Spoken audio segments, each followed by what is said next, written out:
Thank you for watching Sports News Africa. I'm Angela Agor. The second round of talks between the Kenyan Football Federation and the Kenyan Premier League have ended with both sides failing to reach an agreement. Both have been at loggerheads over expansion plans for the 2015 season. Failure to resolve the matter internally could see the country's sports minister intervene, and that could potentially attract a FIFA sanction for government interference. To get more on this, we are now joined by the Kenyan sports journalist for The Standard, Toskin. Robin, the two sides appear entrenched in their positions with no sign of an agreement. How damaging is this row for Kenyan football?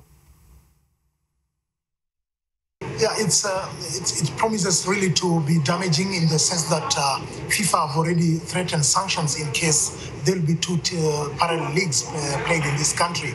And the fact that on Wednesday there was no agreement between FKF and Kenyan Premier League, then it means that all these two sides are now braced for a tough fight, because FKFPL have said that their fixtures will continue, and Kenya Premier League have said that their league kicks off tomorrow. So in the event that the two leagues kick off or continue concurrently, then FIFA may be forced to step in now. What are the main sticking points between the Football Federation and the Premier League? It's a question of the control of the broadcast rights. FKF have insisted that the football rights are convoked on them by the FIFA statutes, and they are pointing at Article 78 of FIFA statutes and Article 79, saying that if there should be any trading of the broadcast rights of their leagues, then the federation must be involved. But Kenyan Premier League are saying that the rights belongs to the clubs, and they have the right to negotiate their own broadcast rights without referring to the federation. The suggestion of a two-headed league echoes what happened in England in 1992 when the Premier League broke away from the First Division. Why is this so important for the club? It's the same scenario, because you have the Kenyan Premier League, which is a private company, and it is controlled by reportedly about 3 or 4 people, but then other 16 clubs have been enjoined to enjoy those rights. But then the federation says that in the event that we want to apply the FIFA statutes, then the rights cannot be restricted to only 16 teams, but it belongs to so many other members.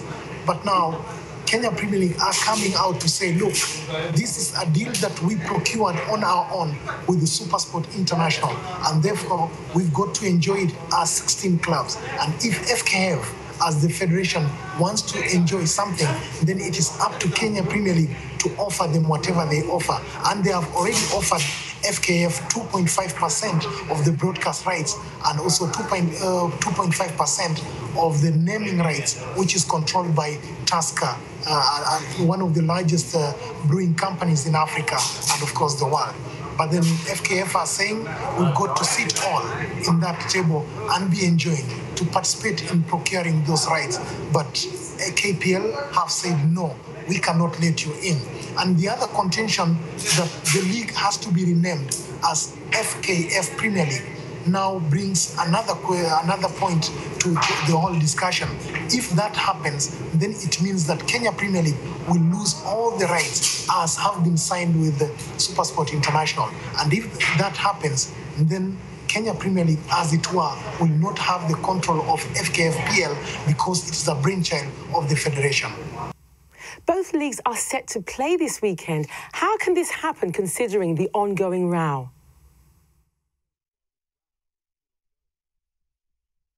Yeah, something interesting happened yesterday is that after the meeting at Southern Sun Hotel, which these two parties could not agree, FKF followed that up by replacing all the teams that were in the Kenyan Premier League with an entirely new set of teams, the equivalent of the English Championship. What the federation has done is that they have scrapped the Kenyan Premier League and then promoted those teams that were in the second-tier league, and now they are calling them the FKF Premier League. Now, what is happening and what we are getting is that both sides could be now in the corridors of the Kenyan courts. We have been reliably told that FKF have gone to court and they're trying to stop the Kenyan Premier League from being played starting tomorrow, so that it will give them the chance to continue with their league matches going into this weekend and next week. What is the Kenyan government's position? The government find themselves in a very uncomfortable situation because, one, they know or they are aware of the FIFA statutes. They know that any government intervention or interference for that matter will attract sanctions to this country. They have tried to bring together these two bodies, but apparently their efforts have come a cropper, and therefore we are reliably told again today that the Cabinet Secretary for Sports, the equivalent of our Minister for Sports, are now locked in talks in Mombasa with all the sports ministry officials to try and see which is the way out of this situation. But they have no otherwise, because the information we are also getting is that the president has distanced himself from this thing, and he has told the sports cabinet secretary to sort it out, because it's not only the football federation that has problems, there's also athletics and also the rugby association. So the president has categorically told the minister to go out there in Mombasa, sit in a hotel, come up with the solutions in order to break this deadlock. But as it stands, tomorrow, I think FKF League will continue, as well as the Kenyan Premier League, if at all there will be no court injunctions that will have been procured. Robin Toskin, thank you for speaking to Sports News Africa.